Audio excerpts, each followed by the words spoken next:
Original ரோலக்ஸையே ரோட்ல போட்டு வித்தோம் ஒருத்தன் கூட வாங்காம போன அந்த கதை தெரியுமா? சாரி, எனக்கு தெரியாது.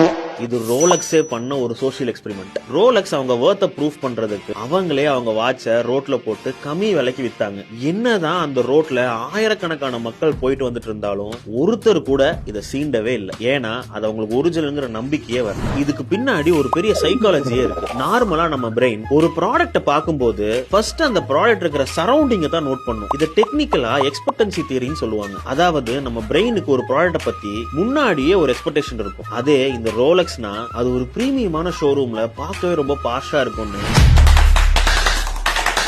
நம்ம பிரெயின் ஆல்ரெடி அதை நம்பிட்டு இருக்கும். ஆனா அதே வாட்ச பிளாட்ஃபார்ம்ல பார்க்கும்போது அந்த வாட்ச் ஒரிஜினலாவே இருந்தாலும் அது டூப்ளிகேட் தான் டெசிஷன் எடுத்துரும். இந்த கேஸ் ஸ்டடி என்ன நமக்கு ப்ரூஃப் பண்ணுதுன்னா, ஒரு ப்ராடக்ட் என்னதான் குவாலிட்டியா இருந்தாலும் அதை எப்படி விற்கிறோம், எங்க வச்சு விற்கிறோங்கிறதுல தான் அந்த ப்ராடக்டோட வர்த்தே இருக்கு. நீங்களும் உங்க ப்ராடக்டையோ சர்வீஸையோ ரோலக்ஸ் மாதிரி பொசிஷன் பண்ணணும்னு நினைச்சீங்கன்னா என்ன ஃபாலோ பண்ணிட்டு ரோலக்ஸ் கமெண்ட் பண்ணுங்க. அந்த கம்ப்ளீட் பொசிஷனிங் கைட நானே உங்களுக்கு பர்சனலா டிஎம் பண்றேன்.